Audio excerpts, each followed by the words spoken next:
waxaan rabaa inaan si kooban maanta fursad kale maalin jimcaha barakaysan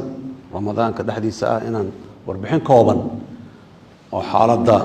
dalka maanta meesha maraya ah inaan idinla wadaago walaalayaal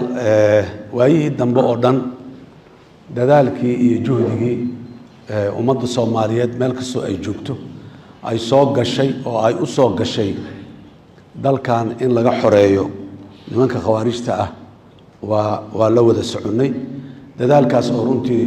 ay aad iyo aad ugu amaanan yihiin dadka Soomaaliyeed meel kastoo ay joogaan dal iyo dibadiisa iyo dawlad iyo shacabba in maxaan ku iraahday qayb weyn laga wada qaatay wixii guulaha la gaarayna ay ahayd guushaas laga wada shaqeeyo la wada lahaa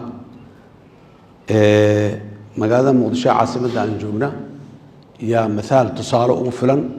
dadka ku nool haddii aanay miyiga iyo baadiyaha iyo meelaha fogfog ee howlgalladu ay ka dhaceen ee guuluhu ay ka dhaceen dadka aanu wada gaari karin dadka waxaa ugu filan aragti magaalada Muqdisho alxamdulillah maanta in magaalada Muqdisho wadooyinkeeda iftaar jimaaci ah lagu qabsanayo oo boqolaal qof oo Soomaali ah ee isu yimaadeen afurkooda soo meel isugu kansadeen ay wada afurayaan oo wadadii ay xirteen oo ay fadhiyaan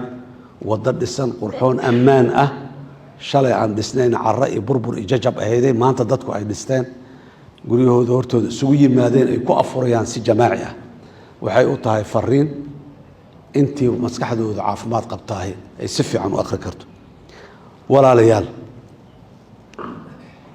dadka bini aadamka dabeecadiisa waxay u samaysan tahay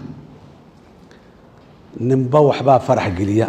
waxna waa cabsi geliyaan cabsida iyo colaadda iyo isdilka iyo burburka dad badan ayay cabsi geliyaan oo ka naxa oo aan jeclaysan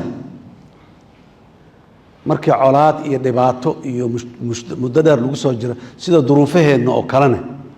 waxaa abuurma kuwo kale oo badan oo nabadda iyo horumarka